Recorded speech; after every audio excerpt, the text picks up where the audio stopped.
नमस्ते, नमस्कार, जय हिंद। मैं राजेश रंजन पुनः आरएस ऑनलाइन क्लासेस पे मैं आपको स्वागत करता हूँ। आज हिस्ट्री के एक ऐसे पार्ट पढ़ाने वाला हूँ जो पूरा हिस्ट्री इसी पे टिका हुआ है। मतलब पूरा भारतीय अगर हिस्ट्री की बात करते हैं, मॉडर्न हिस्ट्री की अगर बात करते हैं तो मॉडर्न हिस्ट्री भारतीय राष्ट्रीय आंदोलन पे ही टिका हुआ है। लगभग हिस्ट्री का 90% हिस्सा इसी मॉडर्न हिस्ट्री वाले पार्ट से बड़े बड़े कॉम्पिटेटिव एग्जाम जैसे बिहार शिक्षक भर्ती हुआ, एसएससी, रेलवे कॉम्पिटेटिव एग्जाम और 10th लेवल मैट्रिक एग्जाम में भी यह प्रश्न पूछी जाती है। तो चलिए हिस्ट्री के 90% हिस्सा वाले उस टॉपिक को क्लियर करेंगे जो आपका बेहतर तैयारी करने में आपका मदद करेगा। तो चलिए हम शुरू करते हैं। तो देखिए थंबनेल कह रहा है कि बिहार मैट्रिक परीक्षा 2025। यह मैट्रिक परीक्षा 2025 के लिए ही नहीं, यह बड़े बड़े कॉम्पिटेटिव एग्जाम जैसे बिहार शिक्षक भर्ती मतलब बीपीएससी जो शिक्षक भर्ती जो की एग्जाम ले रही है उसमें भी यह प्रश्न काफी तेजी से पूछ रहा है। मतलब यह जो प्रश्न मॉडर्न हिस्ट्री का जो प्रश्न है, मॉडर्न हिस्ट्री का जो टॉपिक है मेरे प्यारे बच्चों, यह टॉपिक बिहार मैट्रिक परीक्षा में ही नहीं, यह इंटरियर स्तरीय परीक्षा में भी, स्नातक स्तरीय परीक्षा में भी यहां से प्रश्न पूछी जाती है। तो चलिए कह रहा है कि बिहार मैट्रिक परीक्षा 2025 कह रहा है 1857 से लेके 1947, मतलब 1857 से लेके 1947 तक की अगर पीरियड देखा जाए तो 100 वर्ष का पीरियड आता है। मतलब आज हम 100 वर्षों के इतिहास के बारे में समझेंगे कि भारत में 100 वर्षों में अंग्रेज कौन कौन सी घटना करके जाता है और क्या परिणाम आता है। तो चलिए देखिए 1857 से लेके 1947 और इस टॉपिक का नाम है मेरे प्यारे बच्चों भारतीय राष्ट्रीय आंदोलन, या भारत में राष्ट्रवाद भी कह सकते हैं। भारत में किस प्रकार अंग्रेज किस प्रकार भारत को उपनिवेश बनाता है, और जब उपनिवेश बनाता है तो हमारे देश के लोगों में राष्ट्रवाद का विचार प्रकट होता है। वही राष्ट्रवाद 1857 से लेकर 1947 तक की क्रांति की लहर कहलाती है। तो कुछ टॉपिक है: कांग्रेस का गठन, बंगाल विभाजन, Muslim League, Rowlatt Act, Simon Commission, Congress का विभाजन, दांडी मार्च, असहयोग आंदोलन, जालियांवाला बाग हत्याकांड। इसके अलावा बहुत ऐसे टॉपिक जैसे में हुआ रॉलेट एक्ट हुआ, खिलाफत आंदोलन हुआ, असहयोग आंदोलन हुआ, सविनय अवज्ञा आंदोलन हुआ, स्वदेशी आंदोलन हुआ। कुछ ऐसे टॉपिक है जो आज के वीडियो में आपको पढ़ाने वाले हैं। और यहाँ पे स्पेस कम होने के कारण मैं टॉपिक नहीं लिखा हूं, लेकिन बहुत सारा टॉपिक है 1947 के टॉपिक में आपको क्लियर कराने वाला हूं। आप लोग मस्त होकर पढ़िए, कॉपी और पेन निकाल लीजिए, नोट भी आपको साथ साथ करना है मेरे साथ। तो चलिए शुरू करते हैं 1857 से पहले अगर देखते हैं तो अब देखिए 1853 की बात करेंगे। उस समय हमारे देश में अगर बात करते हैं मेरे प्यारे बच्चों, ये हमारा देश है,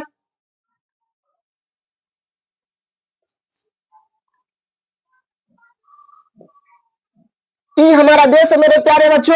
इस देश में 1853 की बात करते हैं मेरे प्यारे बच्चों, तो 1853 में अंग्रेज का शासनकाल था। यहाँ अंग्रेज क्या करता था, सबको उपनिवेश बना लिया था, भारतीय क्षेत्र को उपनिवेश बनाकर अंग्रेज शासन करता था। तो 1853 के समय यहाँ के राजा था, दिल्ली के राजा था लॉर्ड डलहौजी। कौन था? लॉर्ड डलहौजी था, लॉर्ड डलहौजी। इन्होंने क्या करता है, इंडिया में संचार व्यवस्था को, इंडिया में यातायात साधन को कम करने के लिए, यातायात साधन व्यवस्था को सरल करने के लिए मेरे प्यारे बच्चों इन्होंने रेल लेकर आता है। तो इन्होंने 1853 में रेल व्यवस्था लेकर आता है हमारे देश में। तो रेल की अगर बात करते हैं मेरे प्यारे बच्चों, तो पहली बार रेल की शुरुआत करते हैं हमारे देश में, पहली बार रेल चलाया जाता है सन 1853 में, और यह रेल चलते हैं महाराष्ट्र में चलाता है। यह महाराष्ट्र के थाने से लेकर मुंबई के बीच में यह रेल चलाया जाता है। लगभग 42 किलोमीटर रेल चलाई जाती है हमारे देश में। और लॉर्ड डलहौजी को ही भारत में रेल का पिता कहा जाता है। इसे भारत में रेल का क्या कहा जाता है? पिता कहा जाता है, रेल का पिता कहा जाता है हमारे देश में। मेरे प्यारे बच्चों, जब रेल व्यवस्था लेकर आता है तो यातायात साधन को क्या कर दिया? कम कर दिया। जब यह रेल लेकर आता है तो कहता है भाई अब संचार लेकर आना। हमारे देश में लॉर्ड डलहौजी क्या करता है, टेक्नोलॉजी लेकर आता है, जैसे बिजली का स्थापना करना, बिजली लेकर आना, इसके अलावा तार व्यवस्था लेकर आना, मोबाइल फोन लेकर आना, कंप्यूटर लेकर आना, सब इसी के शासनकाल में। मतलब रेल व्यवस्था लेकर आना, संचार व्यवस्था लेकर आना, तार व्यवस्था लेकर आना, बिजली लेकर आना, सब किसका काम है, लॉर्ड डलहौजी। इसीलिए लॉर्ड डलहौजी को भारत में टेक्नोलॉजी का पिता कहा जाता है या रेल का भी पिता कहा जाता है। लेकिन अगर आपको क्वेश्चन पूछेगा विश्व में रेल का पिता किसे कहते हैं, तो एक व्यक्ति है जॉर्ज स्टीफन। जॉर्ज स्टीफन नामक एक व्यक्ति है जो पूरे वर्ल्ड में रेल का पिता कहा जाता है। पहली बार रेल की शुरुआत अगर बात करते हैं तो पहली बार रेल की शुरुआत ब्रिटेन में चलाई जाती है। तो आगे देखते हैं 1854 की कहानी देखते हैं। 1854 में उस समय हमारे देश में अंग्रेज का अपनी व्यवस्था। उस समय अंग्रेज क्या करता है, भारत में अंग्रेजी शिक्षा को बढ़ाने के लिए एक पत्र का घोषणा करता है। उस पत्र का नाम है वुड डिस्पैच। डिस्पैच की बात करते हैं तो वुड डिस्पैच एक ऐसा घोषणा पत्र है, इसके अंतर्गत, इस घोषणा पत्र के अंतर्गत भारतीय लोगों में अंग्रेजी शिक्षा का पढ़ाने का क्या करता है, जागरूक करने का प्रयास करता है। तो वुड डिस्पैच लेकर आया। कौन लेकर आया, डिस्पैच नामक अंग्रेज व्यक्ति लेकर आता है और अंग्रेजी की शिक्षा का क्या कर देता है, विस्तार कर देता है। कितना सिंपल है। 53 में रेल व्यवस्था, संचार व्यवस्था, तार व्यवस्था, बिजली व्यवस्था, मतलब सब एक ही से जुड़ा हुआ। रेल भी बिजली से चलता है, संचार भी बिजली से चलता है, और तार क्या होता है, बिजली में करंट प्रभावित होती है। आगे है 1857। मेरे प्यारे बच्चों 1857 की अगर बात करते हैं तो 1857 के बारे में अगर हम पढ़ेंगे मेरे प्यारे बच्चों, यह लगभग 1 महीना तक क्लास चलेगा। 1857 की क्रांति पढ़ेंगे तो 1857 में देश को आजादी दिलाने के लिए पहली लड़ाई 1857 से शुरू होती है और बिहार के मेरठ के क्षेत्रों में। उस समय अब यह जो मेरठ है यह झारखंड के क्षेत्र में पड़ता है। तो 1857 में पहली स्वतंत्रता संग्राम, यहां लिखा हुआ स्वतंत्रता संग्राम, सिपाही विद्रोह, इसी को कहते हैं मेरे प्यारे बच्चों। 10वीं के एग्जाम में डायरेक्ट क्वेश्चन पूछा जाता है कि सिपाही विद्रोह कब हुआ, तो 1800 क्या लिखिएगा, 57। क्वेश्चन पूछेगा आपसे क्वेश्चन पूछेगा प्रथम स्वतंत्रता संग्राम कब हुआ, मेरे प्यारे बच्चों 1857। कभी कभी डेट भी पूछ देता है तो बोलिएगा 10 मई 1857 को प्रथम स्वतंत्रता संग्राम के रूप में जानी जाती है। और पहला स्वतंत्रता संग्राम कौन शुरू करता है, तो मेरे प्यारे बच्चों नाम सुने होइएगा, मंगल पांडे जी। कौन करता है, मंगल पांडे। मंगल पांडे करता है, अंग्रेजी व्यक्तियों को मारने लगता है। उसी प्रकार 1859 की बात करते हैं मेरे प्यारे बच्चों, तो 1859 में नील विद्रोह होता है।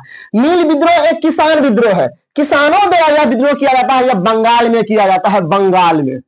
मेरे प्यारे बच्चों नील विद्रोह, नील की खेती के लिए, नील की खेती जब अंग्रेज प्रेशर करता था किसानों पे कि नील की खेती तुमको करना है, नील की खेती से, नील एक फसल का नाम है, इस फसल से बारूद का निर्माण होता है, गोला का निर्माण होता था। इसके कारण अंग्रेज इस पर ज्यादा जोर देता था कि नील की खेती को बढ़ाया जाए। लेकिन बंगाल की खेती, जो बंगाल की जो जमीन है, बंगाल की जमीन नील फसलों के लिए उतना कामयाब जमीन नहीं है। इसके कारण यहाँ किसानों को ज्यादा मेहनत करना पड़ता था। तो बंगाल के लोगों ने नील फसल के लिए अंग्रेज के खिलाफ नील आंदोलन शुरू करता है सन 1859 में।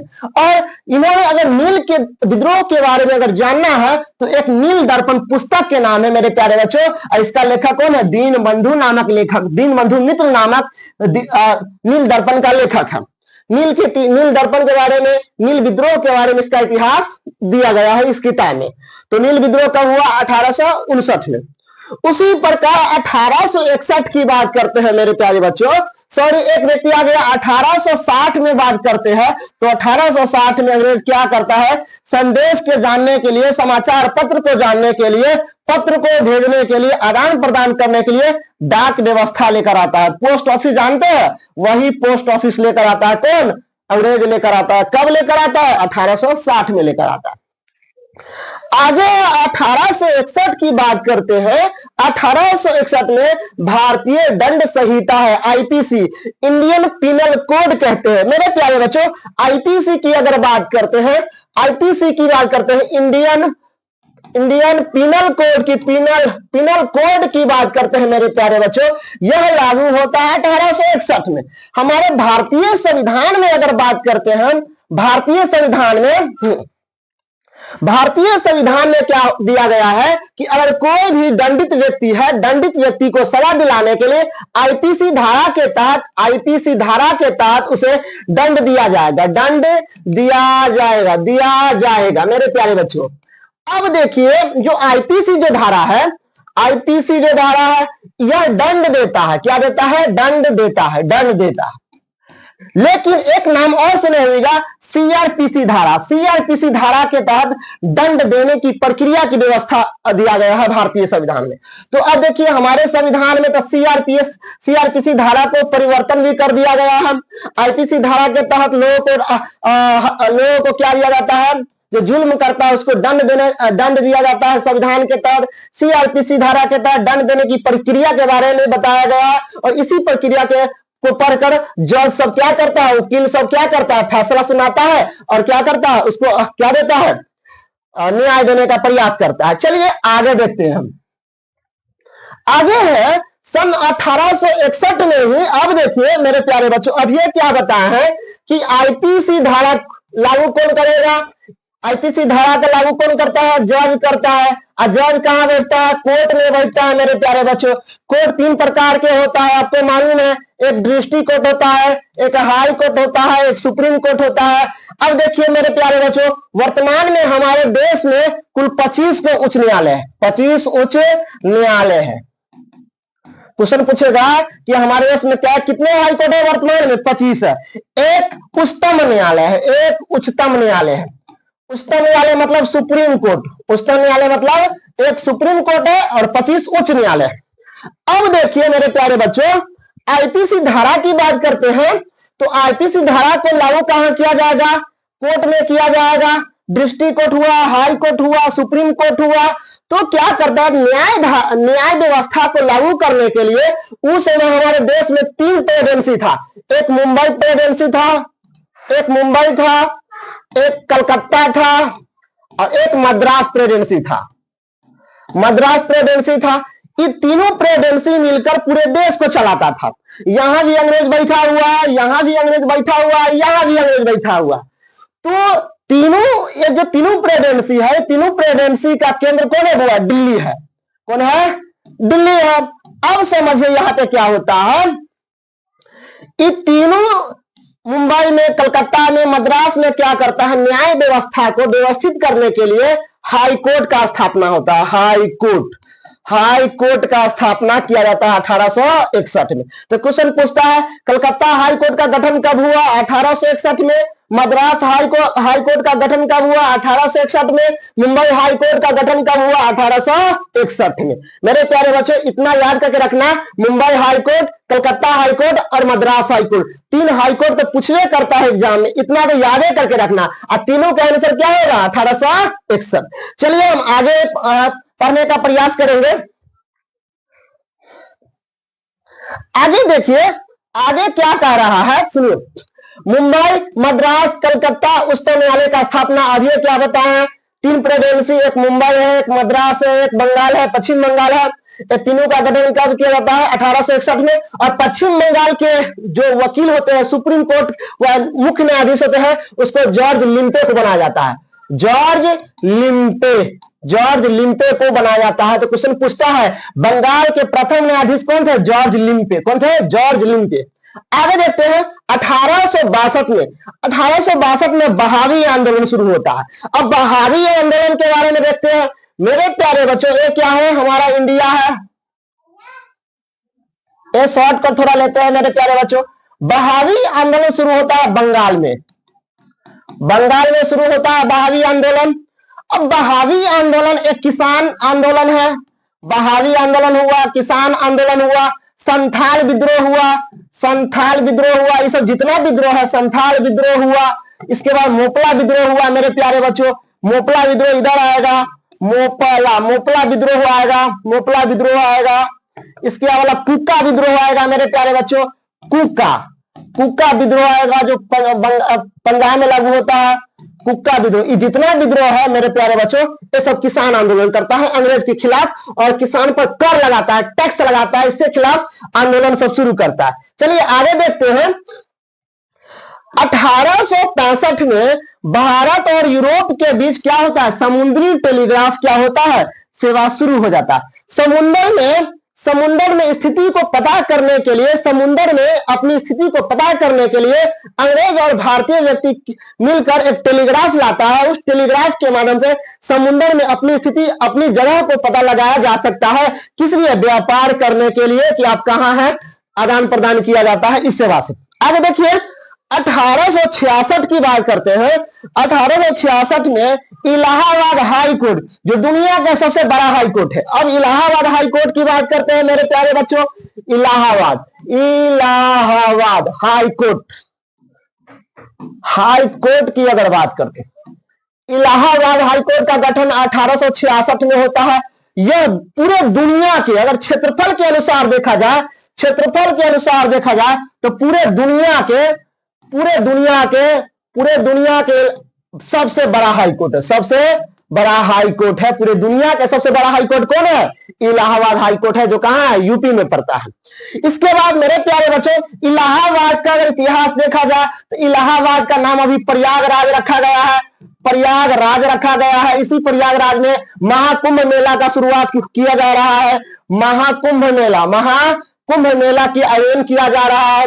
इसके बाद इस इलाहाबाद की बात किया जाए तो इस इलाहाबाद के भारत की एक दिन की राजधानी बनाया गया था। क्वेश्चन पूछता है कि भारत में पहली बार एक दिन की राजधानी किसे बनाया गया था, इस इलाहाबाद को बनाया गया था। मेरे प्यारे बच्चों, इलाहाबाद से कई क्वेश्चन आया। इलाहाबाद हाईकोर्ट का गठन 1866 में, दुनिया के सबसे बड़ा, क्षेत्रफल के अनुसार सबसे बड़ा हाईकोर्ट इलाहाबाद हाईकोर्ट। इलाहाबाद का नया नाम क्या है, प्रयागराज है। इलाहाबाद की बात किया जाए तो भारत का सबसे एक दिन की राजधानी कहां बनाया गया था, इलाहाबाद बनाया गया है। इलाहाबाद कहां पड़ता है, यूपी में पड़ता है। चलिए आगे देखते हैं। आगे है इलाहाबाद हाईकोर्ट। चलिए आगे अब देखते हैं।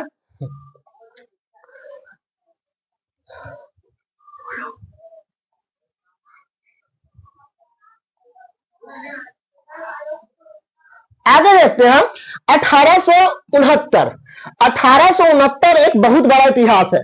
उस समय 1869 में, उस समय भारत के गवर्नर जनरल लॉर्ड मेयो था। लॉर्ड मेयो के शासन काल में पहली बार जनगणना कराया गया। अब जनगणना क्या होता है इसके बारे में भी हम डिस्कस करेंगे। लॉर्ड मेयो के शासन काल 1869 से लेकर 1872 सांख्यिकीय सर्वेक्षण संगठन मतलब CSO, central statistical of organisation का गठन किया गया था। इसी गठन के माध्यम से भारत में राष्ट्रीय आय का आंकलन किया जाता है। भारत के मतलब व्यय और आय का खर्चा का विवरण दिया जाता है इसी संगठन से। 1871 में पहली बार जनगणना का प्रारंभ किया जाता है। किसके शासनकाल में, लॉर्ड मेयो के शासनकाल में। 1872 में कुका विद्रोह होता है। तभी बोले थे कुका विद्रोह कहां होता है बउआ, पंजाब में। यह कैसा विद्रोह है, तो किसान विद्रोह है। कैसा विद्रोह है, किसान विद्रोह। किसके खिलाफ, अंग्रेज के खिलाफ यह किया जाता है। सुएज नहर खोला जाता है 1869 में। यो क्वेश्चन 12 पूछे जो हो बउआ, एक याद कर लिया। सुएज नहर। अब सुएज नहर की बात करते हैं, सुएज नहर तो सुएज नहर की बात करते हैं। यह जोड़ता है लाल सागर और भूमध्य सागर। लाल सागर और किसको किसको जोड़ेगा मेरे प्यारे बच्चों, भूमध्य सागर को जोड़ेगा। लाल सागर भूमध्य सागर को जोड़ता है। सुएज नहर की अगर बात करते हैं, सुएज नहर कब खोला गया, 1869 में। लेकिन सुएज नहर का राष्ट्रीयकरण कब किया जाता है, सुएज नहर का राष्ट्रीयकरण होता है 1956 में। मेरे प्यारे बच्चों, एक और क्वेश्चन पूछता है, पनामा नहर पूछेगा तो पनामा नहर का निर्माण कब होता है, 1914 में। 1914 में जब प्रथम विश्व युद्ध की शुरुआत होती है, उसी कार्य में पनामा नहर का शुरुआत किया जाता है। मेरे प्यारे बच्चों, सागर की बात किया जाए तो पूरे वर्ल्ड में लगभग 200 से अधिक सागर है। लेकिन महासागर की बात किया जाए तो 5 गो महासागर है। एक है हिंद महासागर, मेरे प्यारे बच्चों, अटलांटिक महासागर, आर्टिक महासागर, इसके अलावा लाल सागर, भूमध्य सागर, बहुत सारा सागर है। तो चलिए आगे देखते हैं। अब सुएज नहर का राष्ट्रीयकरण 1956 में किया जाता है। लाल सागर और भूमध्य सागर को जोड़ता है ये मेरे प्यारे बच्चों सुएज नहर। सुएज नहर उत्तरी अमेरिका में है। महात्मा गांधी का जन्म 1969 में हुआ था। अब महात्मा गांधी का थोड़ा इतिहास देखते हैं। महात्मा गांधी की बात करते हैं। महात्मा गांधी के हैप्पी बर्थडे अगर बात करते हैं, हैप्पी बर्थडे की अगर बात करते हैं, हैप्पी बर्थडे की बात करते हैं तो 2 अक्टूबर 1869 में होता है। गुजरात के पोरबंदर नामक स्थान पे होता है। महात्मा गांधी राष्ट्रीय आंदोलन में इनका कई भूमिका है, जैसे ने स्वदेशी आंदोलन लेके आना, स्वदेशी आंदोलन लेकर आना। इसके बाद मेरे प्यारे बच्चों चंपारण सत्याग्रह में इसका योगदान है। खिलाफत आंदोलन में इसका योगदान है। खिलाफत आंदोलन में इसका योगदान है। असहयोग आंदोलन में इसका योगदान है। सविनय अवज्ञा आंदोलन इनमें इसका योगदान है। इसके अलावा अगस्त प्रस्ताव में इसका योगदान है। और 30 जनवरी 1948 को नाथूराम गोडसे ने महात्मा गांधी को गोली मार देता है और टाटा बाई बाई हो जाता है। चलिए आगे देखते हैं। महात्मा गांधी का जन्म होता है 2 अक्टूबर होता है 1869 में होता है मेरे प्यारे बच्चों। ब्रिटेन और भारत के बीच में व्यापार करना शुरू हो जाता है कब? 1872 में। कौन इजाजत देता है? लॉर्ड मेयो इजाजत देता है। चलिए आगे देखते हैं मेरे प्यारे बच्चों, आगे देखते हैं।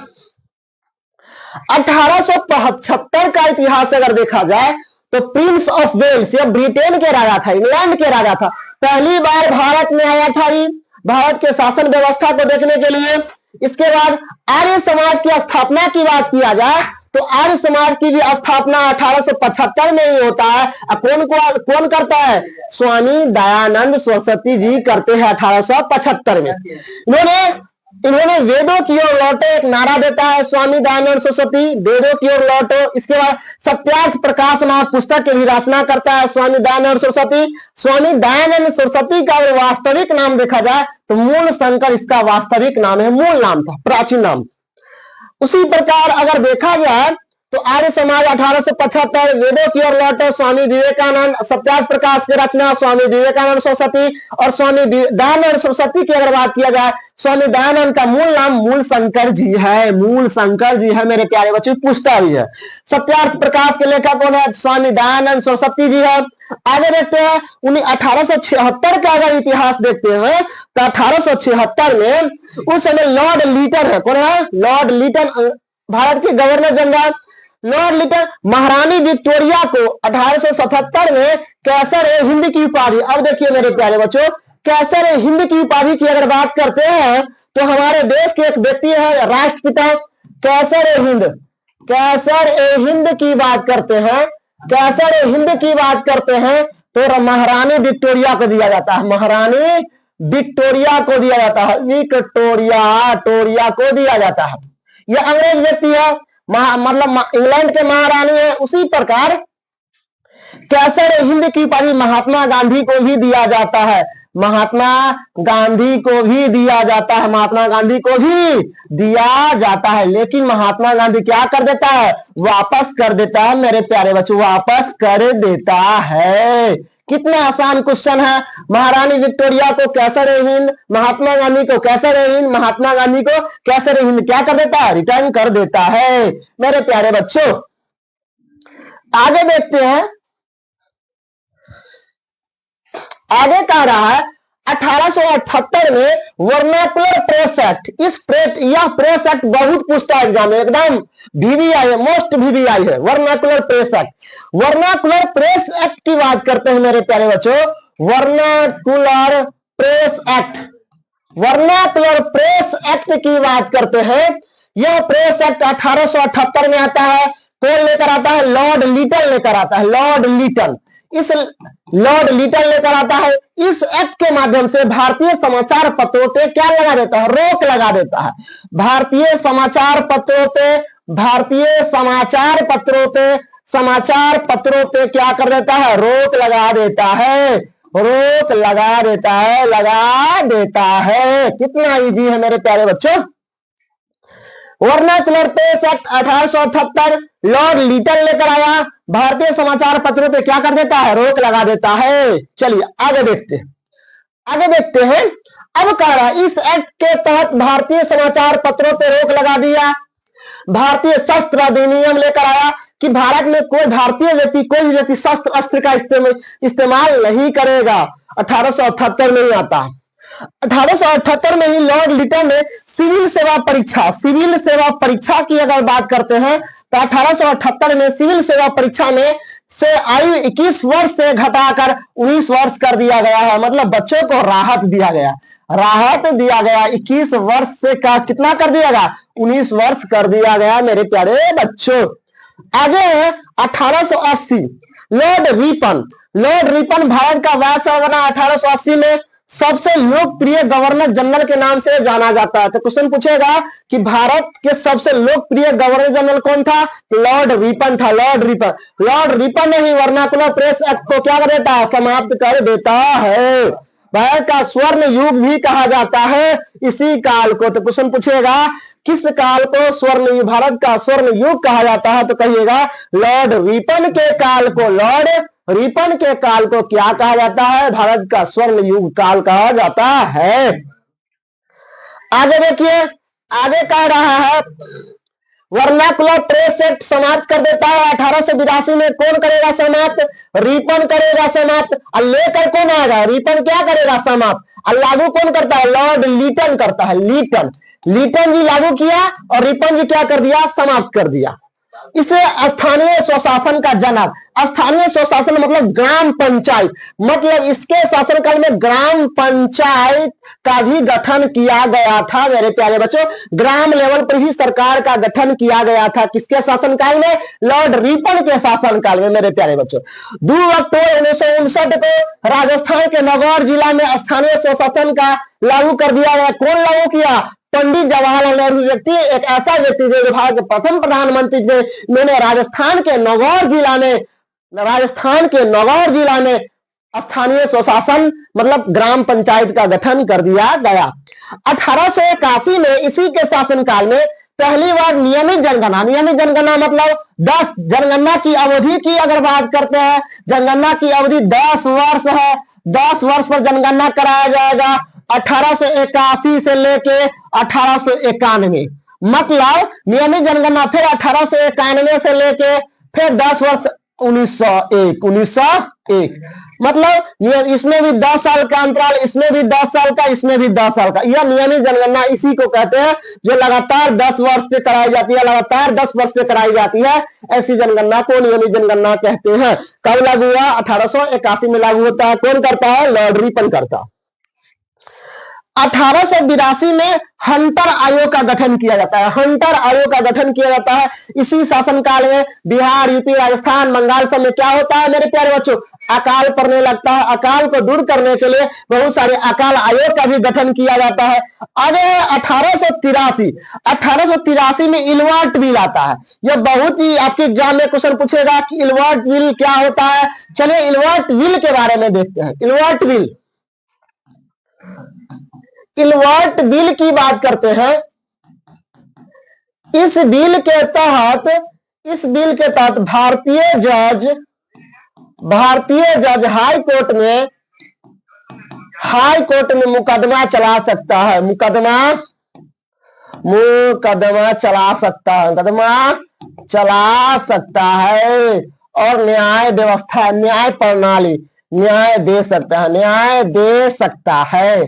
मतलब इस बिल के तहत क्या होता है कि भारतीय व्यक्ति को न्याय देने का अधिकार मिल जाता है, भारतीय व्यक्ति को जज बनने का अधिकार मिल जाता है, भारतीय व्यक्ति को वकील बनने का अधिकार मिल जाता है। किस बिल के तहत, इल्वर्ट बिल। यह लागू कहां होता है, बंगाल में होता है। कहां होता है मेरे प्यारे बच्चों, बंगाल में होता है। चलिए आगे देखते हैं थोड़ा मेरे प्यारे बच्चों।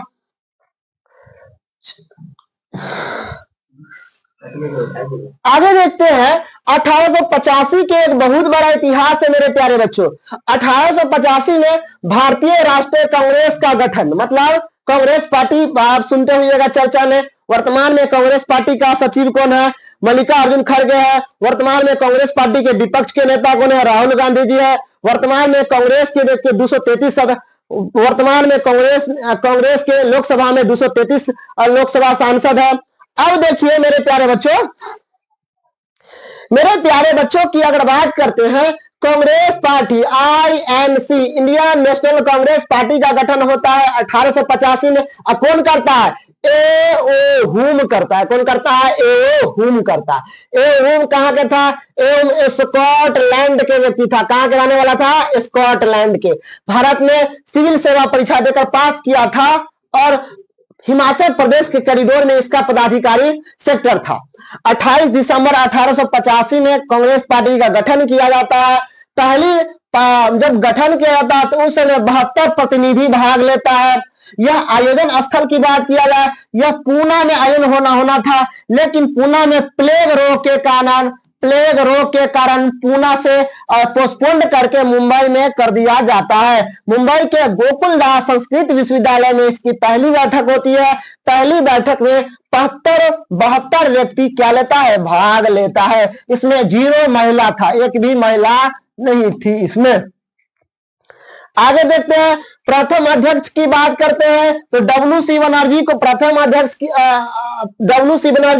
अध्यक्ष बना दिया जाता है। WC का मतलब होता है विवेक चंद्र बनर्जी। मेरे प्यारे बच्चों, कभी कभी शॉर्टकट भी और कभी कभी पूरा नाम भी पूछ देता है, तो पूरा नाम कहिएगा विवेक चंद्र बनर्जी, शॉर्टकट कहेगा तो WC बनर्जी कांग्रेस पार्टी का प्रथम अध्यक्ष करता है। और यह कहां करता है? मुंबई में करता है। मेरे प्यारे बच्चों, इतना याद करके रखिए। दूसरा अधिवेशन की बात करते हैं। दूसरा अधिवेशन 1886 में होता है। 1886 में होता है। पहला 1885 में, दूसरा 1886 में। दादा भाई नौरोजी करता है, प्रथम ब्रिटिश भारतीय था। इसके अलावा तीसरा 1887 में होता है। मेरे प्यारे बच्चों, तीसरा 1887 में होता है। दूसरा अधिवेशन में 436 व्यक्ति भाग लेता है। तीसरा में 1296 भाग लेता है। बहरुद्दीन तैयबी प्रथम मुस्लिम अध्यक्ष। क्वेश्चन पूछेगा कांग्रेस पार्टी के प्रथम मुस्लिम अध्यक्ष कौन था? तो बहरुद्दीन तैयबी जी थे। उसी प्रकार 1888 में अगर बात करते हैं तो 1888 में चौथा अधिवेशन की बात करते हैं तो चौथा अधिवेशन में एक अंग्रेजी व्यक्ति को बनाया जाता है, जॉर्ज यूलो को, जो प्रथम अंग्रेजी व्यक्ति है। कौन? George yellow. तो क्वेश्चन पूछेगा प्रथम कांग्रेस क्या था? WC बनर्जी, दूसरा दादा भाई नौरोजी, तीसरा बहरुद्दीन तैयबी, चौथा कौन है बउआ? चौथा मेरे प्यारे बच्चों कौन है? जॉर्ज यूलो, जो अंग्रेजी व्यक्ति थे। अब देखिए, कांग्रेस पार्टी का एक उद्देश्य था। कांग्रेस पार्टी का 5 सिद्धांत था। त्वरित चाला का सिद्धांत, आजादी का सिद्धांत, स्वतंत्रता का सिद्धांत, बहु प्रकार के 5 सिद्धांत था। लेकिन कांग्रेस पार्टी का मूल सिद्धांत था कि भारत को आजादी दिलाना। भारत जब आजादी मिल जाएगी तो कांग्रेस पार्टी को क्या कर देना है? खत्म कर देना है। लेकिन कांग्रेस पार्टी के कुछ लोग अभी तक कांग्रेस पार्टी चला रही है। आगे देखिए, आगे कह रहा है कि धन निष्कासन का सिद्धांत कौन लेकर आता है? दादा भाई नौरोजी। दादा भाई नौरोजी। इसका एक बहुत प्रसिद्ध पुस्तक है un British rule in India. इसका बहुत पुस्तक है, बहुत फेमस पुस्तक है un British rule in India. इसके बाद राष्ट्रीय आय का आंकलन पहली बार कौन करता है? 1886 में करता है। कौन करता है? दादा भाई नौरोजी। इसके बाद 1886 में, 1893 में और 1906 में कांग्रेस के 3 बार अध्यक्ष बने हैं। कौन? दादा भाई नौरोजी। पहली 1886 में बनते हैं, दूसरा 1893 में और तीसरी बार 1906 में बनता है। दादा भाई नौरोजी कांग्रेस की अध्यक्षता 3 बार करते हैं। पहला 1886 में, दूसरा 1893 में, तीसरा 1906 में करते हैं। अब देखिए, अब करता 1899 में बात करते हैं तो उस समय कौन था? Lord Curzon. कौन आता है? Lord Curzon. 1899 से लेकर 1905 तक ये कलकत्ता कॉरपोरेशन लेकर आता है। क्या लेकर आता है? कलकत्ता कॉरपोरेशन। इस कॉरपोरेशन के माध्यम से कलकत्ता को 2 भागों में बांटने का प्रयास करता है। एक पूर्वी बंगाल, एक कौन बंगाल? पश्चिमी बंगाल। समझ आई? 2 भागों में बांटने का प्रयास करता है। लेकिन कर्जन का बंगाल में काफी ज्यादा विरोध होता है। सर्वाधिक अलोकप्रिय वायसराय था, इसको लोग पसंद नहीं करता था। मेरे प्यारे बच्चों, किसको? लॉर्ड कर्जन का। इसी के शासनकाल में क्या होता है? बंगाल 2 भागों में क्या होती है? बंट जाती है। और देखिए 1901 की बात करते हैं। 1901 में नोबेल पुरस्कार की शुरुआत होता है। नोबेल पुरस्कार 6 क्षेत्रों में दिया जाता है। दुनिया के सबसे महंगा पुरस्कार, मतलब इसमें 5 करोड़ से अधिक रुपया दिया जाता है पुरस्कार में, 5 करोड़ से अधिक रुपया दिया जाता है। किसमें? नोबेल पुरस्कार में। नोबेल पुरस्कार 6 क्षेत्रों में दिया जाता है।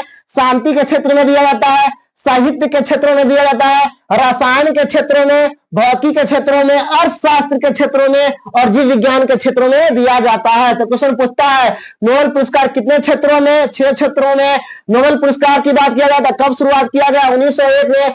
पहली बार 1913 में रविंद्रनाथ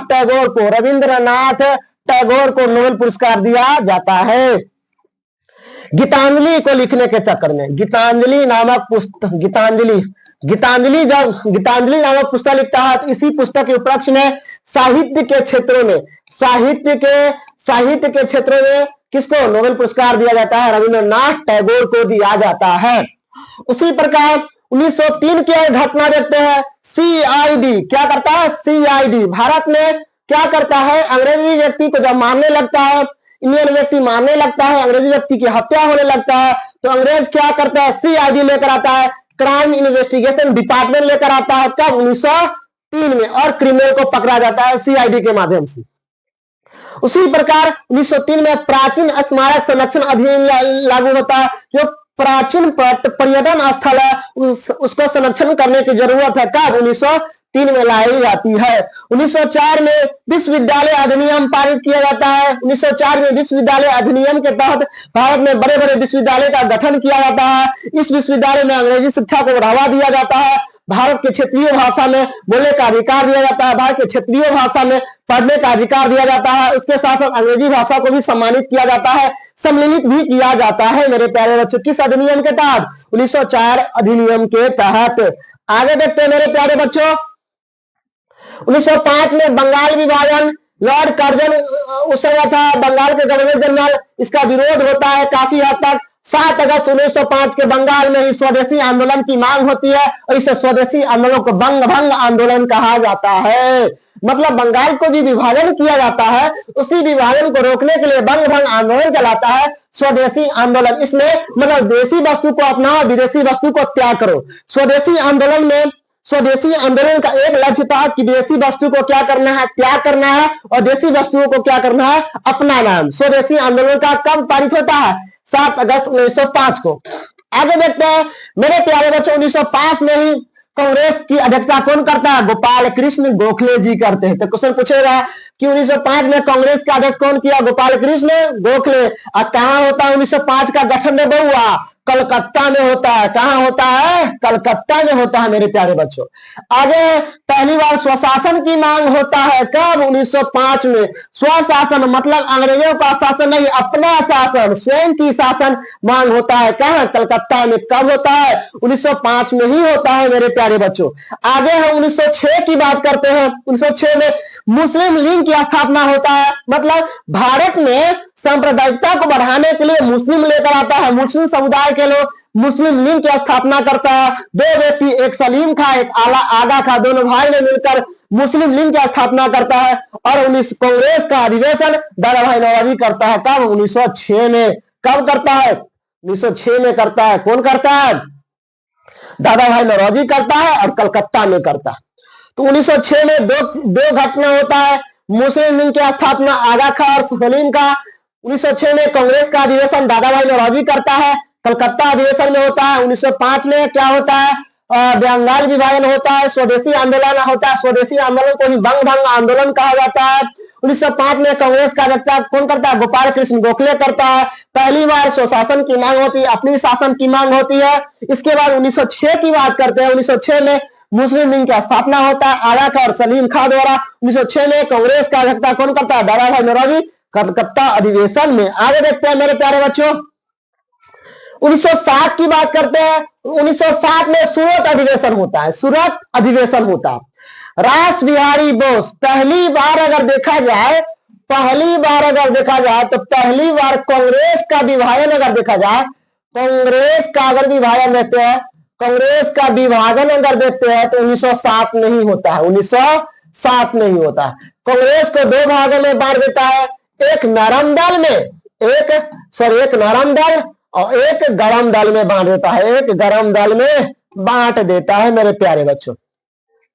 नरम दल और गरम दल। नरम दल के लोग पेपर के हिसाब से काम करना चाह रहे थे, गरम दल के लोग लड़ाई पर विश्वास करते थे।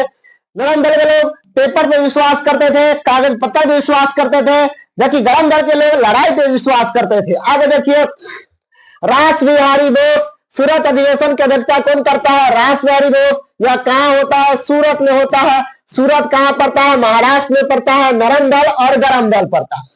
अब 1919 की बात देखते हैं। 1919 में मार्लो मिंटो सुधार लेकर आता है। 1909 में मार्लो मिंटो सुधार लेकर आता है।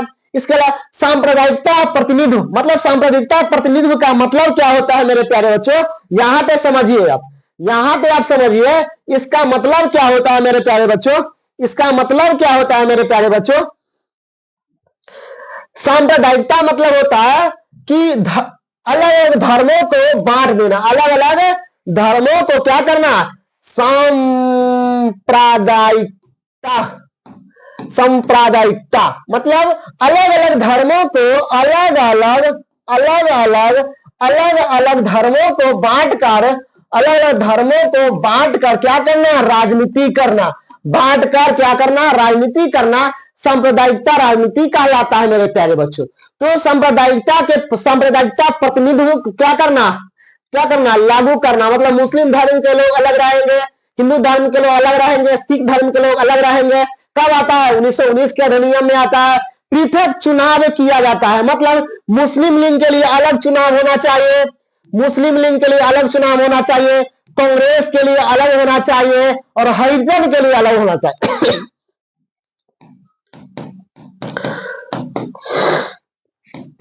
हरिजन के लिए अलग होना चाहिए। हरिजन के लिए क्या होना चाहिए? अलग होना चाहिए।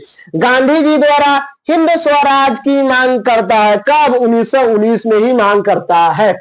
तो 1919 में 4 पॉइंट है, आपको याद करके रखना है। मार्लो मिंटो सुधार 1909 में याद। सांप्रदायिकता का प्रतिनिधित्व कब? 1909 में। पृथक चुनाव 1909 में। पृथक चुनाव में मुस्लिम धर्म के लिए अलग चुनाव, कांग्रेस के लिए अलग चुनाव, हरिजन के लिए अलग चुनाव। उसी प्रकार गांधी जी द्वारा 1909 के अधिनियम में गांधी जी द्वारा हिंद स्वराज की मांग करता है मेरे प्यारे बच्चों। चलिए आगे देखते हैं मेरे प्यारे बच्चों।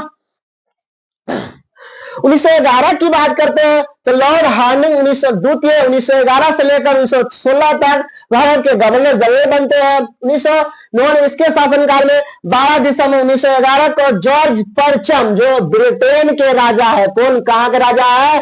ब्रिटेन के राजा है, जो पहली बार भारत आता है, भारत के शासन प्रणाली को, भारत की विधि व्यवस्था को समझ कर जाता है। अब सबसे पहले कहां आता है? या दिल्ली में सबसे पहले आता है। कहां आता है मेरे प्यारे बच्चों? दिल्ली में आता है।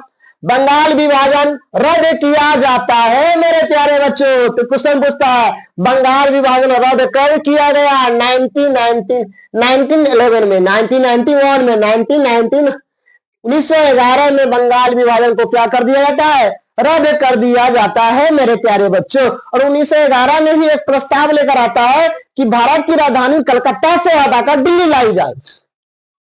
जॉर्ज प्रथम के दरबार में, जॉर्ज प्रथम जब इंडिया आता है तो इसी के सामने प्रस्ताव रखा जाता है कि भारत की राजधानी कलकत्ता अब नहीं आना चाहिए। कहां आना चाहिए? दिल्ली आना चाहिए। दिल्ली क्या है? देश का केंद्र है। इसी कारण राजधानी कलकत्ता से हटाकर दिल्ली बनाने का प्रस्ताव रखा जाता है। और 1912 में मेरे प्यारे बच्चों भारत की राजधानी कलकत्ता को हटाकर दिल्ली बना दिया जाता है। तो भारत की राजधानी दिल्ली बना दिया जाता है मेरे प्यारे बच्चों। अब देखिए मेरे प्यारे बच्चों, ये हमारा इंडिया है, ये हमारा क्या है? इंडिया है। इंडिया की अगर बात करते हैं, इंडिया की अगर बात करते हैं मेरे प्यारे बच्चों, इंडिया की अगर बात करते हैं मेरे प्यारे बच्चों, इंडिया की बात करते हैं, यहाँ पे कलकत्ता है, यहाँ पे क्या है? कलकत्ता है। और यहाँ पे क्या है? चला, यहाँ पे क्या है? दिल्ली है, दिल्ली है। तो कलकत्ता, तो क्वेश्चन पूछेगा 1911 से पहले भारत की राजधानी कहाँ था? कलकत्ता। 1911 से पहले, 1911 से पहले भारत की राजधानी कहाँ था? कलकत्ता। और 1912 में भारत की राजधानी कहाँ बना दिया जाता है? दिल्ली बना दिया जाता है मेरे प्यारे बच्चों। मेरे प्यारे बच्चों, अब देखिए मेरे प्यारे बच्चों, 1900 भारत की राजधानी दिल्ली बनाया गया 1912 में। 1913 में गीतांजलि 1913 में गीतांजलि नामक पुस्तक की रचना कौन करता है? रविंद्रनाथ टैगोर जी करते हैं 1913 में। और इसी किताब के उपलक्ष्य में नोबेल पुरस्कार इसे दिया जाता है 1913 में। तो क्वेश्चन पूछेगा, प्रथम भारतीय व्यक्ति को नोबेल पुरस्कार कब दिया जाता है? 1913 में। किसे दिया जाता है? रविंद्रनाथ टैगोर को दिया जाता है। उसी प्रकार 1914 की बात करते हैं। 1914 में प्रथम विश्व युद्ध की शुरुआत होती है। 1914 से लेकर 18 के बीच में यह विश्व युद्ध दो गुट में बढ़ जाता है। एक मित्र राष्ट्र और धुरी राष्ट्र, मित्र राष्ट्र की विजय होती है, धुरी राष्ट्र की हार होती है। इस युद्ध में 37 देश भाग लेता है। उसी प्रकार दूसरा विश्व युद्ध भी होता है 1939 से लेकर 1945 के बीच में होता है। इसमें 100 देश भाग लेता है। इसमें भी मित्र राष्ट्र की विजय होती है। आगे देखिए मेरे प्यारे बच्चों, यहाँ पे देखिए 1915 की घटना देखते हैं। 9 जनवरी 1915 को गांधी जी वापस आते हैं। कहां से आते हैं वापस? दक्षिण अफ्रीका से। दक्षिण अफ्रीका से आते हैं। दक्षिण अफ्रीका कब गए गांधी जी? 1893 में। वापस कब आए? 1915 में आए मेरे प्यारे बच्चों। और जब 9 जनवरी 1915 को वापस आते हैं तो इसी 9 जनवरी के उपलक्ष्य में प्रवासी दिवस मनाया जाता है। प्रवासी दिवस मनाया जाता है। प्रवासी दिवस मनाया जाता है मेरे प्यारे बच्चों। इतना नोट करके रखिएगा आप। उसी प्रकार 1915 में गोपाल कृष्ण गोखले एवं फिरोज शाह तुगलक की मेहता की क्या होती है? हत्या हो जाती है, मृत्यु हो जाती है। तो क्वेश्चन पूछेगा, गोपाल कृष्ण गोखले की मृत्यु कब होती है? 1915 में। फिरोज शाह मेहता की मृत्यु कब होती है? 1915 में। चलिए, गांधी जी वापस आते हैं और ऊपर टपक जाते हैं। 1916 में बनारस यूनिवर्सिटी की स्थापना करता है। कौन करता है? मदन मोहन मालवीय। कौन करता है? मदन मोहन मालवीय करता है, जिसे BHV कहते हैं, बनारस यूनिवर्सिटी। उसी प्रकार 1916 में होम रूल लीग की स्थापना होता है एनी बेसेंट और बाल गंगाधर तिलक द्वारा। 1916 में क्या होता है? होम रूल लीग की स्थापना होता है। ये क्वेश्चन बार बार क्वेश्चन पूछा जाता है। DVI है, क्वेश्चन पूछेगा होम रूल लीग की स्थापना कब हुआ? 1916 में हुआ। उसी प्रकार कांग्रेस और मुस्लिम लीग की क्या होता है? 1900 समझौता हो जाता है। 1916 में लखनऊ समझौता की अगर बात करते हैं, लखनऊ समझौता भी 1916 में होता है। लखनऊ समझौता। अब देखिए मेरे प्यारे बच्चों, 1916 में कई घटना होता है। 1916 में लखनऊ समझौता होता है मेरे प्यारे बच्चों। लखनऊ समझौता होता है मेरे प्यारे बच्चों। 1916 में कांग्रेस क्या होता है? 1916 में कांग्रेस मिल जाता है। कांग्रेस क्या होता है? कांग्रेस विभाजन हो जाता है। कांग्रेस विभाजन हो जाता है। कांग्रेस क्या होता है? फिर 1916 में विभाजन हो जाता है। फिर 1916 में देखिए होम रूल लीग की स्थापना आता है। होम रूल लीग की स्थापना करता है एनी बेसेंट और बाल गंगाधर तिलक मिलकर। फिर 1916 की अगर बात करते हैं, 1916 में रंपा विद्रोह होता है मेरे प्यारे बच्चों। रंपा विद्रोह होता है मेरे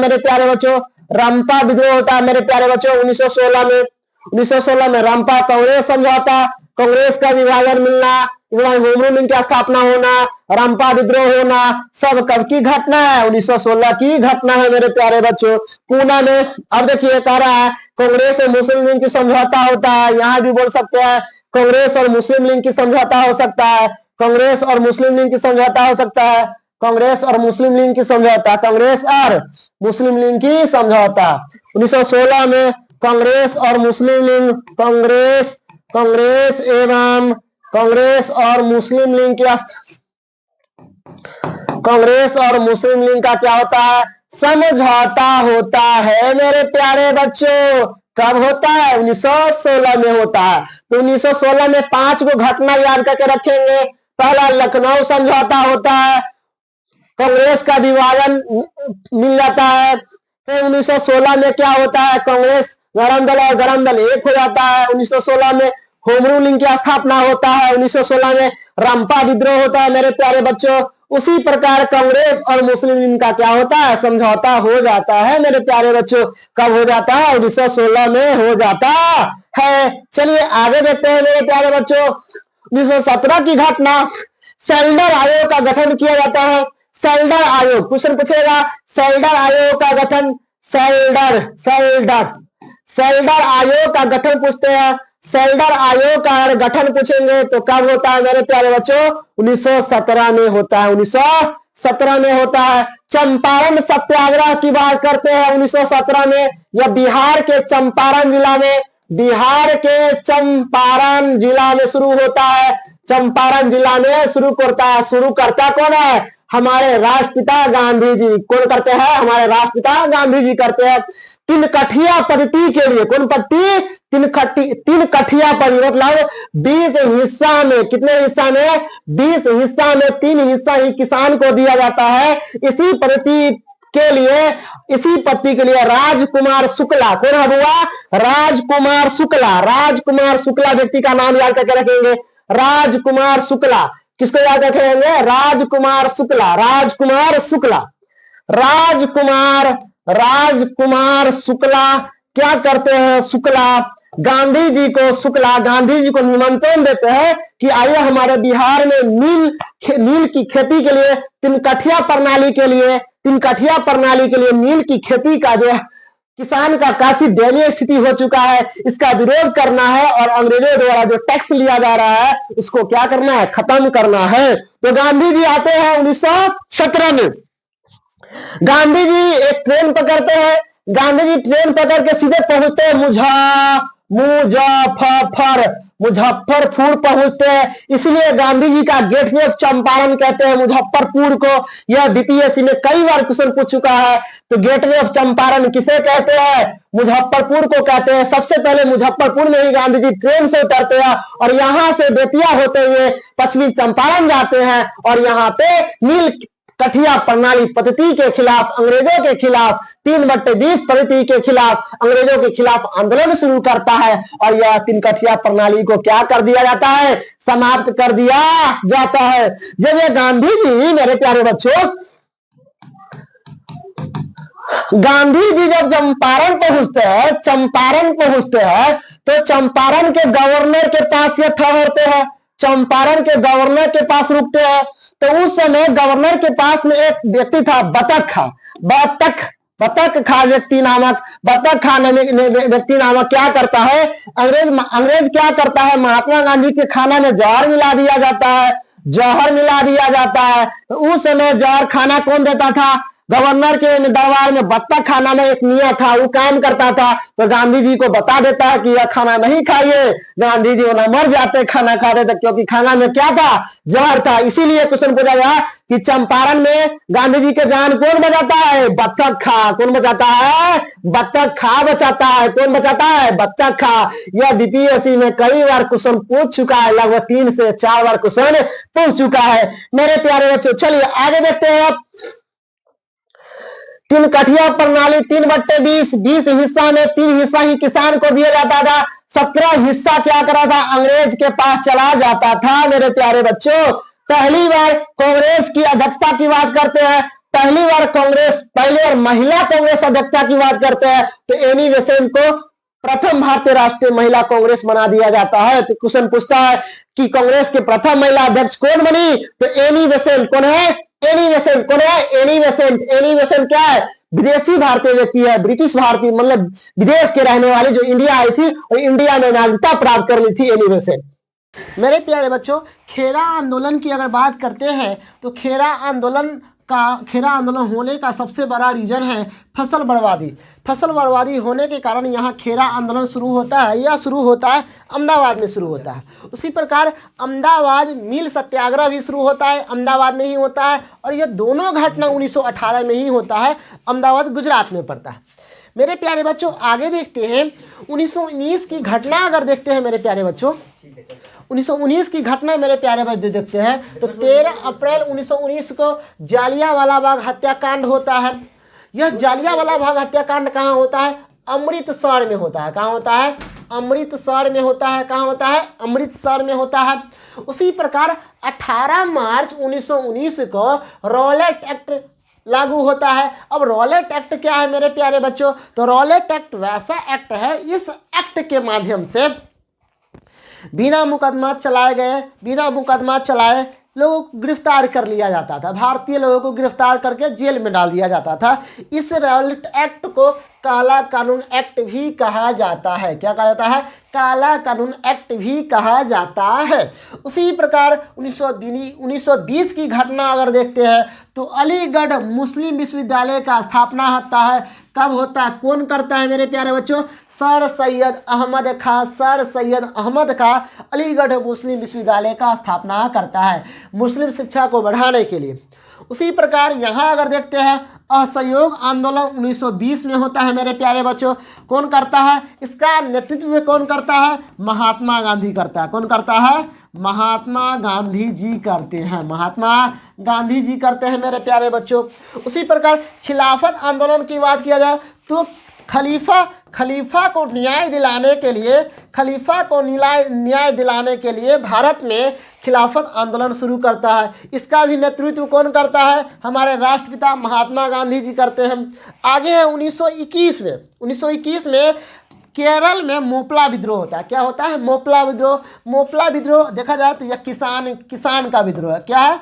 किसान का विद्रोह है मोपला विद्रोह। चलिए आगे देखते हैं मेरे प्यारे बच्चों। आगे कह रहा है 1922 में चौरा चौरी हत्याकांड। चौरा चौरी हत्याकांड होता है 4 फरवरी 1922 को चौरा चौरी हत्याकांड की शुरुआत होती है। यह यूपी में होता है, उसमें पुलिस को मार दिया जाता है। आगे है स्वराज पार्टी। स्वराज पार्टी का गठन 1923 में होता है। मोतीलाल नेहरू और चित्तरंजन दास दोनों मिलकर करता है। उसी प्रकार 1924 की बात करते हैं। 1924 में बेलगांव अधिवेशन होता है। बेलगांव अधिवेशन यह कर्नाटक में पड़ता है। यह महात्मा गांधी इसका अध्यक्षता करते हैं। तो क्वेश्चन पूछेगा कांग्रेस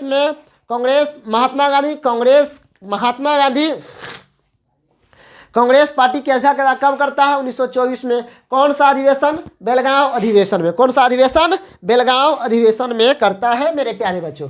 आगे है 1925 है कानपुर अधिवेशन। क्या है मेरे प्यारे बच्चों? कानपुर अधिवेशन। कानपुर अधिवेशन सरोजनी नायडू करती है, जो प्रथम भारतीय महिला है। कौन है? सरोजनी नायडू। क्वेश्चन पूछेगा प्रथम भारतीय महिला कांग्रेस के अध्यक्ष कौन बनती है? सरोजनी नायडू। इसी को उपलक्ष्य में देखते हुए 1946 के आसपास भारत के प्रथम राज्यपाल इसे बना दिया जाता है। किसे बना दिया जाता है? सरोजनी नायडू को बना दिया जाता है। काकोरी कांड की बात करते हैं तो 9 अगस्त 1925 को काकोरी कांड कहते हैं। कांड होता है काकोरी कांड। क्या होता है? काकोरी कांड होता है मेरे प्यारे बच्चों 1925 में होता है। कब होता है? 1925 में काकोरी कांड होता है। आगे देखिए मेरे प्यारे बच्चों, आगे अगर देखते हैं 1928 में साइमन कमीशन। क्या आता है? साइमन कमीशन भारत में आता है। 8 नवंबर 1927 को भारत में आता है। पहली बार मुंबई में आया, इसके बाद दिल्ली में भी इसका प्रभाव मिलता है और लाहौर में भी इसका प्रभाव दिखाई देता है। 7 अंग्रेजी व्यक्ति का यह कमीशन था। साइमन कमीशन की अगर बात करते हैं, इसका अध्यक्ष करता है सर जॉर्ज साइमन। कौन करता है? Sir George Simon. Sir George Simon इसका अध्यक्षता करता है। 1928 में साइमन वापस चला जाता है। गो साइमन बैक का नारा लगता है। 1928 में वापस चला जाता है। मतलब 3 मार्च 1928 में साइमन कमीशन वापस चला जाता है भारत से। इसे श्वेत कमीशन भी कहा जाता है। क्वेश्चन पूछेगा साइमन कमीशन का अन्य नाम है श्वेत कमीशन। क्या नाम है मेरे प्यारे बच्चों? श्वेत कमीशन की बात करते हैं। श्वेत कमीशन की बात करते हैं तो कब हो? इसे साइमन कमीशन भी कहते हैं। इसे साइमन कमीशन भी कहते हैं। साइमन कमीशन भी कहते हैं मेरे प्यारे बच्चों।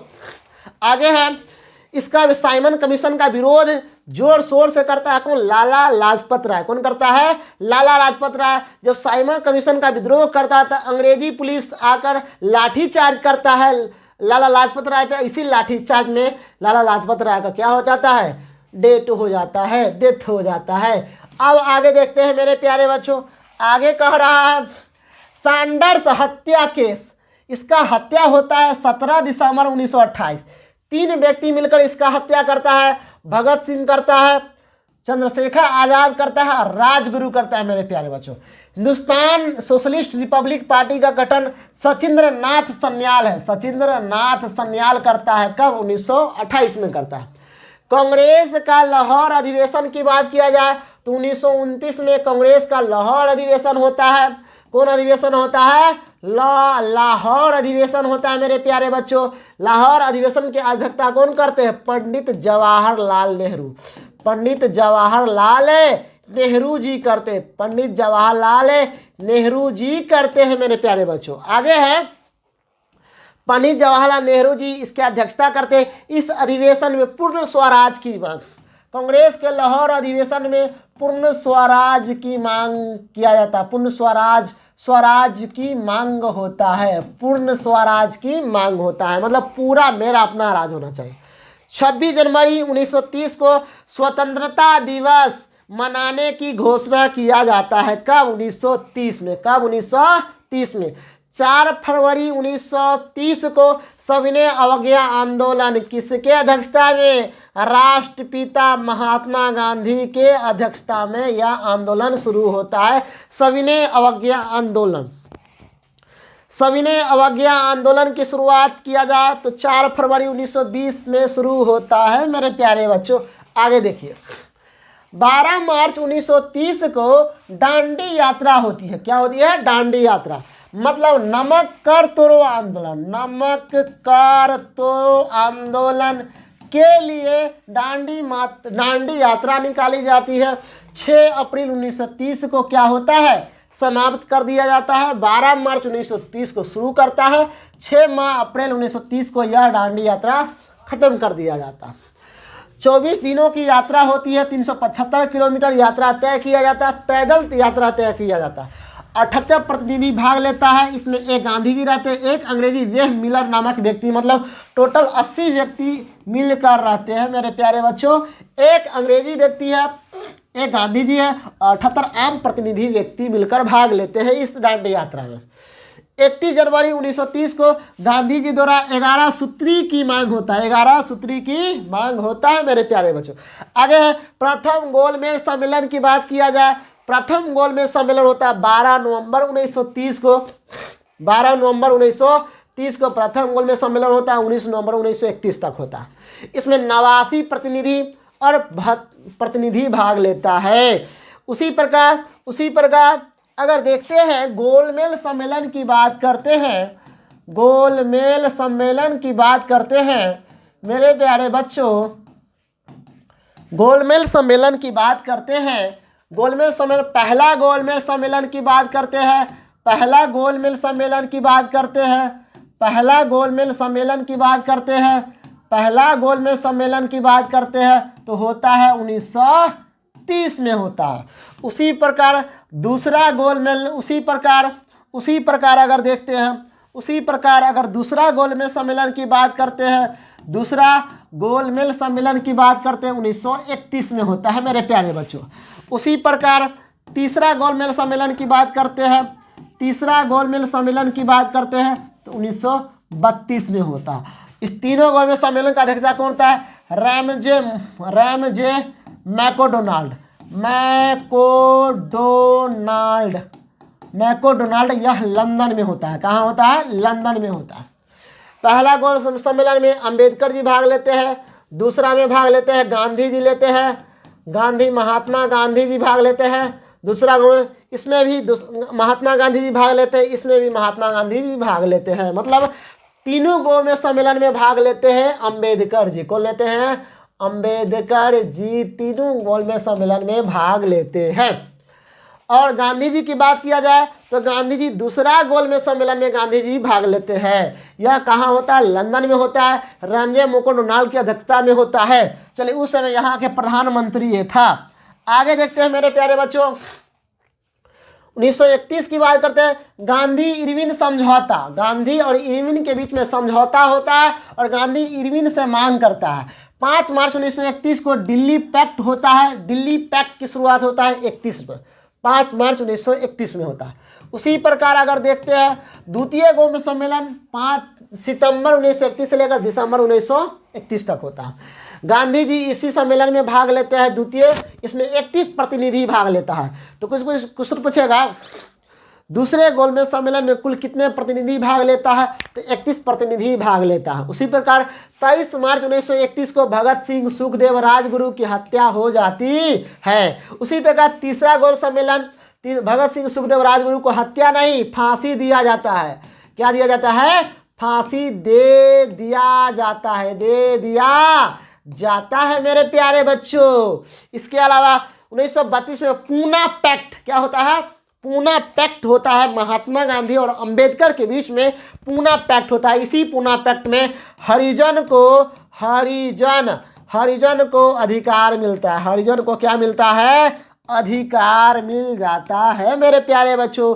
आगे देखिए क्या कह रहा है, 1937 में प्रांतीय चुनाव का गठन होता है। मतलब अलग अलग राज्य के लिए अलग अलग चुनाव प्रक्रिया क्या होता है? चुनाव प्रक्रिया शुरू हो जाता है। चुनाव प्रक्रिया क्या होता है मेरे प्यारे बच्चों? शुरू हो जाता है।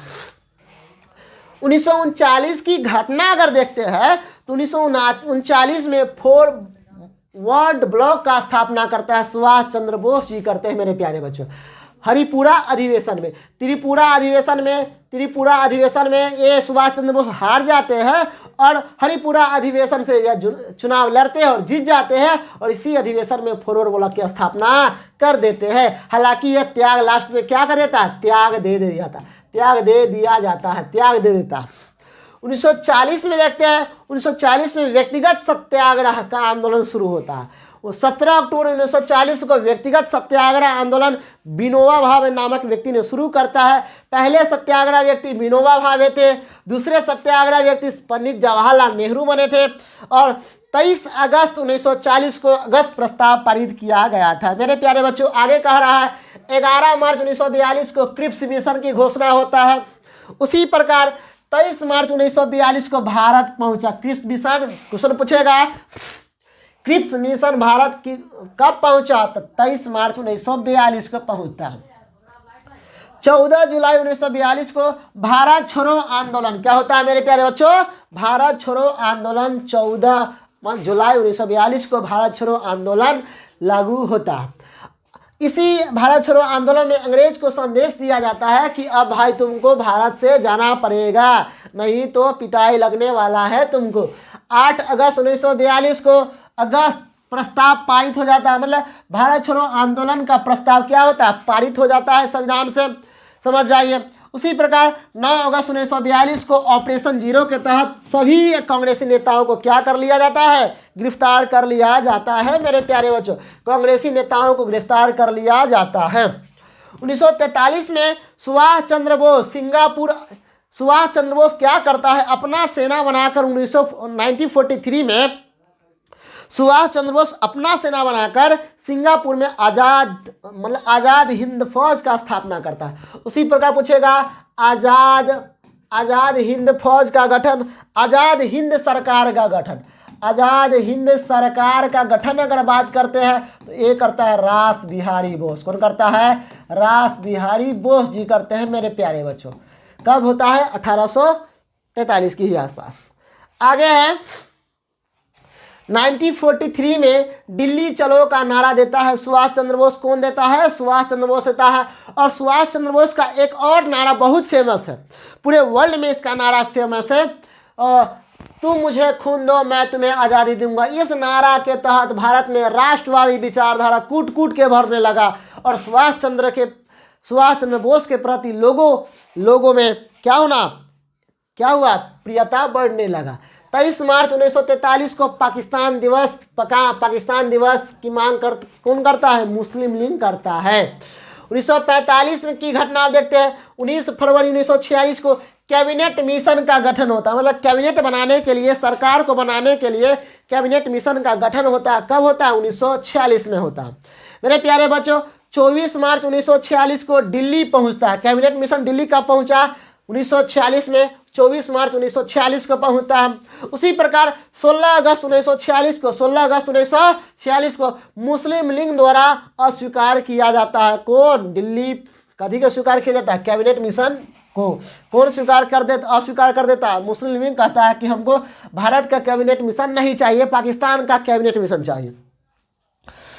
9 जुलाई 1946 को संविधान सभा का गठन होता है मेरे प्यारे बच्चों। तो क्वेश्चन पूछता है 9 जुलाई 1946 को संविधान, 9 दिसंबर 1946 को क्या हुआ? संविधान सभा का गठन होगा। 9 आगे देखते हैं मेरे प्यारे बच्चों।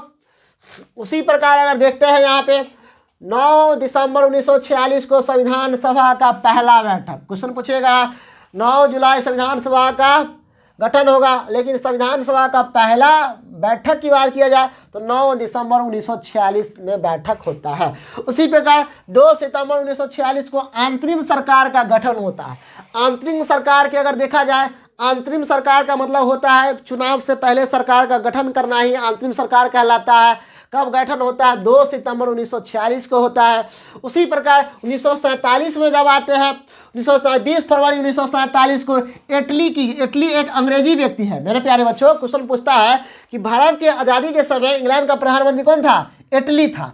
इटली में घोषणा करता है कि 30 जून 1948 को भारत को क्या कर देंगे? आज़ाद कर देंगे हम। और 3 जून 1947 को माउंटबेटन प्लान के तहत भारत का क्या कर देंगे? विभाजन कर देंगे।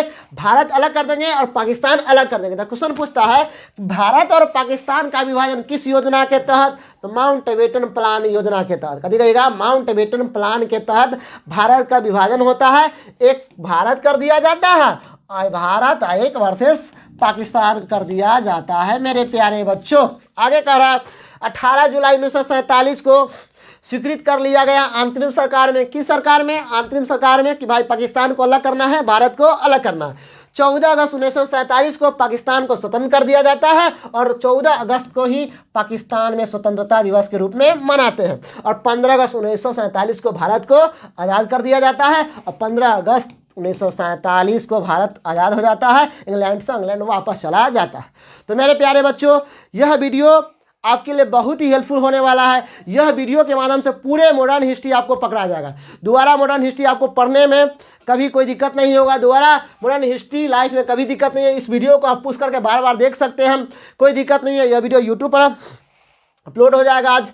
सुन लीजिए, इस वीडियो के माध्यम से लगभग आपका मॉडर्न हिस्ट्री का 80% हिस्सा आज आपका यह मॉडर्न हिस्ट्री खत्म हो चुका है मेरे प्यारे बच्चों। यह जो वीडियो है, यह वीडियो लगभग 1853 से लेके 1947 तक के इतिहास के बारे में बताए हैं कि 1853 से लेकर 1947 तक भारत में क्या क्या घटना घटी है, इसके बारे में इस वीडियो के माध्यम से आपको बताए हैं। तो मेरे प्यारे बच्चों, उम्मीद है इस वीडियो को आप लाइक कीजिएगा, शेयर कीजिएगा और ज़रूर देखिएगा। और जो बच्चे नए हैं, इस चैनल को बढ़ाने की, प्रमोट करने की ज़रूरत है मेरे प्यारे बच्चों। इस वीडियो को शेयर करने की ज़रूरत है, लाइक करने की ज़रूरत है। तो इस वीडियो के लिए आज तक इतना ही रहने थे। आज के लिए इतना ही। थैंक यू, धन्यवाद।